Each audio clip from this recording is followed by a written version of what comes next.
Bible में हूर नाम के कुछ व्यक्ति हैं। दो का उल्लेख केवल सरसरी तौर पर किया गया है। ऐसा ही एक व्यक्ति मिद्यान के 5 राजाओं में से एक था, जिसे गिनती की पुस्तक अध्याय 31 पद संख्या 8 में और यहोशू की पुस्तक अध्याय 13 पद संख्या 21 में उल्लिखित किया गया है। एक अन्य हूर का उल्लेख नहमायाह रपायाह के पिता के रूप में किया गया है, लेकिन कोई अन्य जानकारी साझा नहीं की गई है। शायद सबसे प्रसिद्ध हूर वह व्यक्ति है जिसने युद्ध के दौरान मूसा के हाथों को पकड़ने में मदद की थी। निर्गमन अध्याय 17 में हम पढ़ते हैं, अमालेकी रपीदीम में इसराइलियों पर हमला करने आए थे। जब भी मूसा ने अपना हाथ उठाया, इसराइल प्रबल हुआ, और जब भी उसने अपना हाथ नीचे किया, अमालेक प्रबल हुआ। लेकिन मूसा के हाथ थक गए, इसलिए उन्होंने एक पत्थर लिया और उसके नीचे रख दिया और वह उस पर बैठ गया, और हारून और हूर ने उसके हाथ पकड़ रखे थे, एक ने एक ओर और दूसरे ने दूसरी ओर। इस प्रकार उसके हाथ सूर्य के अस्त होने तक स्थिर रहे। जिस कार्य को करने के लिए परमेश्वर ने मूसा को दिया था, उसमें मूसा को तैयार करने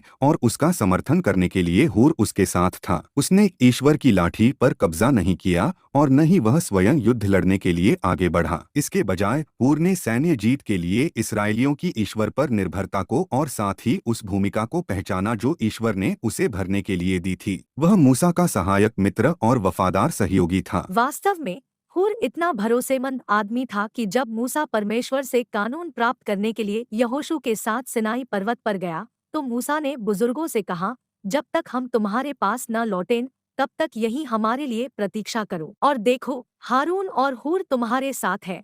तुम में जिस किसी का विवाद हो वह उनके पास जाए। मूसा की अनुपस्थिति में हूर को नेता बनना पड़ता था। दुर्भाग्य से जब मूसा 40 दिनों के लिए गायब हो गया, तो इसराइलियों ने पूजा करने के लिए एक सोने का बछड़ा बनाया। मूसा ने सुनहरे बछड़े के बारे में हारून को डांटा, लेकिन हूर का कोई उल्लेख नहीं है। कुछ लोग अनुमान लगाते हैं कि इसराइलियों ने एक मूर्ति की मांग करते हुए हूर को मार डाला, जिससे डरकर हारून ने उनके लिए एक मूर्ति बनाई, लेकिन पाठ में इसका कोई संकेत नहीं है। ऐसा प्रतीत होता है कि यह हूर बसलेल का दादा था। निर्गमन अध्याय 31 में हम पढ़ते हैं, बसलेल और ओहोलियाब नाम के एक व्यक्ति को परमेश्वर ने तंबू के निर्माण के लिए बुलाया था। परमेश्वर ने मूसा से कहा, देख, मैंने यहूदा के गोत्र में से उरी के पुत्र और हूर के पोता बसलेल को नाम लेकर बुलाया है और उसे परमेश्वर की आत्मा से, योग्यता और बुद्धि से, ज्ञान और सब प्रकार की कारीगरी से परिपूर्ण किया है, और सोने, चांदी और पीतल में काम करना, और जड़ने के लिए पत्थरों को तराशना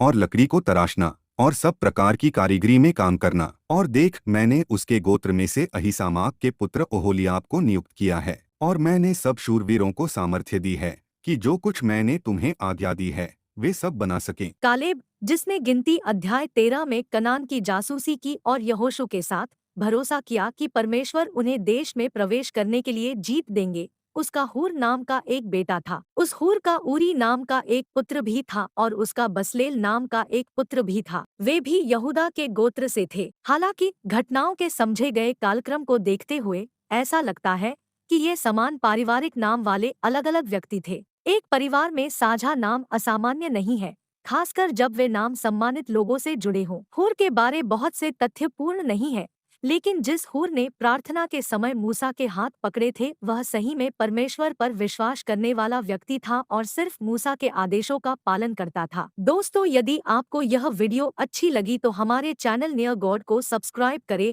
और कमेंट, लाइक और शेयर भी करें। धन्यवाद। प्रभु आप सभी को आशीर्वाद दे। आमीन।